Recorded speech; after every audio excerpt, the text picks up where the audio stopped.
How's it going, everybody? Wade here, XL Painting Contractors.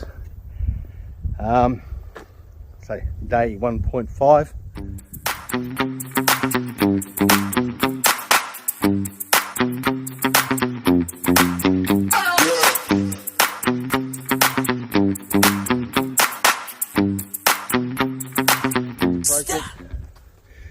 So just a quick catch up for the day.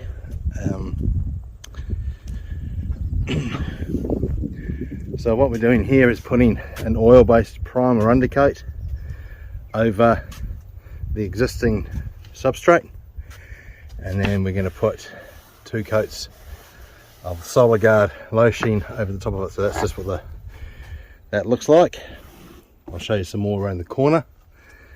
I had the builders in here today just preparing. You can't see it, that's how good a job it is, but this door was leaking, so which we discovered when we were water blasting. The water was just pouring in there, so he's actually got the builders come back and they pulled the door out and made it so that it won't. There's no point going around there, haven't done anything. So now the reason we're putting a oil-based primer, so the product we're using, Solar Guard, is a self-priming agent, but because this house originally was done in linseed oil, it can leach out. Even though it was done quite a few years ago, probably about 8 years ago, that linseed was actually put on here, especially undercover, there could still be linseed in the timber. So if you put acrylic over the top of that without priming it, then you're going to end up with it pushing through and getting bleed. I put 2 coats in there. That's for the customer to see if they like the color. This is called Element. Well, it's the resin called Element. It's actually got another name which I can't remember at the moment because it's an original color steel color for the roof, but so all the timber is going to go an off-white. So at the bottom there, we've still got to cut that down with a brush, but this has just been rolled out with a nook and cranny roller with oil-based primer.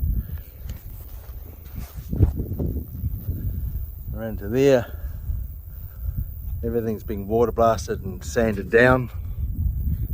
Well, these posts haven't been sanded down actually, sorry, but all the fascias and everything else have been prepped, ready to go. So now it's about putting the undercoat of everything. So when you're doing a project like this, you can just put a couple of coats of acrylic over it, but for an extra insurance, to make sure that nothing from underneath, because said he put a linseed on here, which is just raw linseed, and it's gum, so a lot of sap can come out of those battens, which are gum battens. So gum tree, for those who don't know what I'm meaning. So by putting in a oil-based primer, all purpose, over the whole lot, that's going to lock it in place. That gives us an insurance that whatever we put over the top is going to last, because this is going to last 15 years with the warranty. And so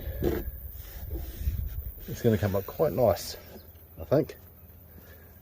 Haven't done anything around here yet, but to say it's all been water blasted and treated.